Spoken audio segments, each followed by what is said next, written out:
થાણગઢ ceramic ઉદ્યોગ પર યુદ્ધની ગંભીર અસર.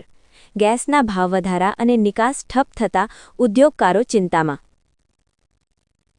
આંતરરાષ્ટ્રીય સ્તરે પ્રવર્તી રહેલી યુદ્ધ અને અસ્થિરતાની પરિસ્થિતિની સીધી અસર થાણગઢના વિશ્વવિખ્યાત સિરામિક ઉદ્યોગ પર જોવા મળી રહી છે.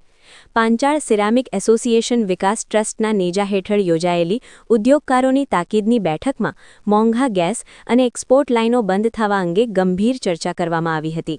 50,000થી વધુ લોકોની આજીવિકા સાથે જોડાયેલા આ ઉદ્યોગને બચાવવા માટે સરકાર પાસે રાહત દરે ગેસ પૂરો પાડવાની માંગ ઉઠી છે. થાણગઢના સિરામિક ઉદ્યોગ અંગે ઉદ્યોગકારોની તાત્કાલિક બેઠક. ગેસ સપ્લાય અને આંતરરાષ્ટ્રીય પરિસ્થિતિ અંગે ચિંતા વ્યક્ત. ચાલી રહેલી આંતરરાષ્ટ્રીય અસ્થિર પરિસ્થિતિના પગલે આજે થાણગઢના સિરામિક ઉદ્યોગકારોએ વધુ એકવાર એકઠા થઈ ઉદ્યોગની હાલની પરિસ્થિતિ અંગે ગંભીર ચર્ચા કરવા માટે બેઠક યોજી હતી. પાંચાળ સિરામિક એસોસિએશન વિકાસ ટ્રસ્ટના સિનિયર ટ્રસ્ટી શાંતિલાલ પટેલના માર્ગદર્શન હેઠળ આ મીટિંગનું આયોજન કરવામાં આવ્યું હતું. મીટિંગમાં થાણગઢ સિરામિક ઉદ્યોગના અગ્રગણ્ય ઉદ્યોગકારો, કાર્યકર્તાઓ તથા કારીગરો મોટી સંખ્યામાં ઉપસ્થિત રહ્યા હતા. જો કે કાચો માલ તૈયાર કરાવવાની તેમજ જથ્થો સાચવવાની પણ મર્યાદા હોય છે અને જો આ પરિસ્થિતિ 31 માર્ચ પછી પણ યથાવત રહેશે તો ઉદ્યોગ માટે ભવિષ્ય મુશ્કેલ બની શકે છે. આ બેઠકના સમગ્ર સંકલનની જવાબદારી જાણીતા ઉદ્યોગપતિ નાનજીભાઈ પટેલ તથા આસનદાસ માણેક મોતી દ્વારા નિભાવવામાં આવી હતી. ગુજરાત ગેસ કંપની અગાઉના 50% ગેસ સપ્લાયની જગ્યાએ હવે 80% સુધી ગેસ આપવા તૈયાર થઈ છે. જો કે આ ગેસ હાલના ભાવ કરતાં વધુ મોંઘા દરે આપવામાં આવશે તો થાણગઢની સિરામિક ફેક્ટરીઓ ચલાવવી મુશ્કેલ બનશે.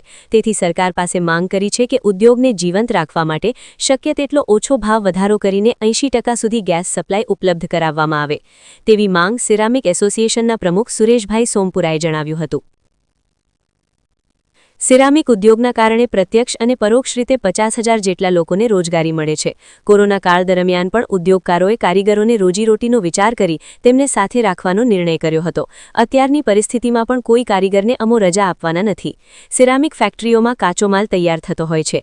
તેથી જો પરિસ્થિતિને કારણે ફેક્ટરીઓ બંધ કરવાની ફરજ પડશે તો પણ કારીગરો પાસે કાચો માલ તૈયાર કરાવી તેમને રોજગાર અને સમયસર વેતન મળે તે માટે ખાસ ધ્યાન રાખવામાં આવશે તેવું પાંચાળ સિનિયર ટ્રસ્ટી સિરામિક એસોસિએશન વિકાસ ટ્રસ્ટના શાંતિલાલ પટેલે જણાવ્યું હતું.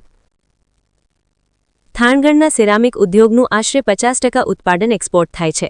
હાલની પરિસ્થિતિમાં એક્સપોર્ટ માટે માત્ર આફ્રિકાની લાઇન જ ખુલ્લી રહી છે, જ્યારે મિડલ ઇસ્ટ તરફની લગભગ તમામ લાઇનો બંધ છે.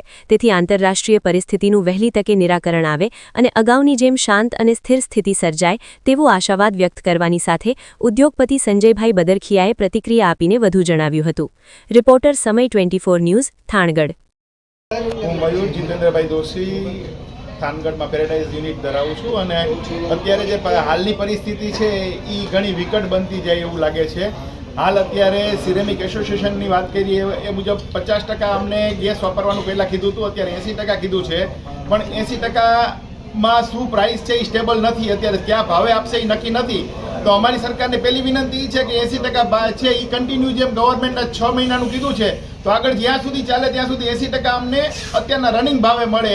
ખોટા ભાવ વધારા ન થાય તો આ ઇન્ડસ્ટ્રી અત્યારે ઓછામાં ઓછા 300 સેનેટરીવેરના નાના યુનિટ જે માઇક્રો અને સ્મોલ ઇન્ડસ્ટ્રીમાં આવે એવા યુનિટ છે અને એના ઉપર ઓછામાં ઓછા 3-4 હજાર ફેમિલી નભે છે.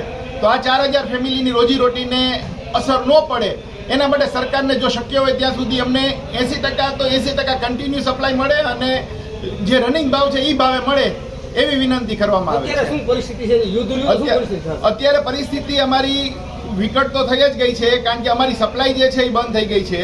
અમારા જે કન્ટેનર અમારું થાન જે છે એ 80% એક્સપોર્ટ ઉપર છે. હવે એક્સપોર્ટમાં એક આફ્રિકા એક જ ચાલુ છે, બાકી બધા કન્ટ્રીઝ જે છે અત્યારે એ મિડલ ઇસ્ટ ઉપરથી જતા હોવાથી બધી વેસલ બંધ થઈ ગઈ છે. અમુક કન્ટેનર તો અત્યારે જે બધા મોકલેલા હતા એ પાછા આવ્યા છે સાઉદીથી ને અહીંયાથી. તો હવે એ પાછા આવ્યા એનું અને અત્યારનું પ્રોડક્શનમાં બ્રેકડાઉન એટલે હજી આગળ ફ્યુચર સરકાર કંઈક એમાં બી રાહત આપશે તો આગળ આમાંથી બહાર નીકળી શકાશે. ખબર નથી પડતી કે આગળ શું પરિસ્થિતિ થવાની છે. પાંચાલ સિરામિક વિકાસ ટ્રસ્ટના પ્રેસિડેન્ટ થાનગઢથી બોલું છું. ગલ્ફ વોરના લીધે સિરામિક ઇન્ડસ્ટ્રી બહુ જ મુશ્કેલીમાં છે કારણ કે ઘણા કન્ટેનરો પોર્ટ ઉપરથી પાછા આવ્યા છે અને ઘણા ઓર્ડર પણ કેન્સલ થયા છે કારણ કે સ્ટીમર ત્યાંથી પસાર નથી થતી. અને ગુજરાત ગેસે પણ ગેસ સપ્લાયમાં 50%નો પહેલાં ઘટાડો કર્યો, પછી અમારી માંગણીના લીધે એ લોકોએ 80% સપ્લાય આપવાની ચાલુ કરી. અમારી ખાસ માંગણી એવી છે કે જે 80% લેખે જે તમે ગેસ સપ્લાય કરો એ જૂના ભાવે જ ગેસ સપ્લાય કરો, કારણ કે નવો ભાવ આવે હજી અમારે ઓર્ડર તો નક્કી નથી થયા અને નવો ભાવ કેટલો આવશે એ નક્કી નથી. એટલે અમારી ગુજરાત ગેસને ખાસ માંગણી છે કે જૂના ભાવે અમને 80% લેખે ગેસ સપ્લાય કરો. એપ્રિલથી જે નવો ભાવ નક્કી થશે, કારણ કે ગલ્ફ વોરમાં શું આગળ પરિણામ આવશે કંઈક નક્કી નથી અને સપ્લાય રેગ્યુલર નહીં રહે, અહીંથી માલ સપ્લાય નહીં થઈ શકે. એટલે અમારી ખાસ આ માંગણી, જો આ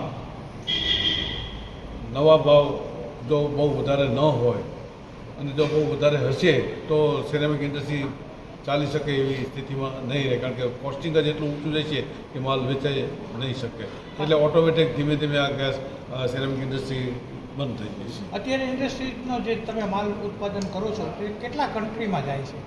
અત્યારે લગભગ 80થી 90 કન્ટ્રીમાં જાય છે. મિડલ ઇસ્ટ, આફ્રિકન કન્ટ્રી, થોડું યુરોપમાં માલ ચાલુ થયો છે, એટલે ઘણા કન્ટ્રીમાં માલ જાય છે.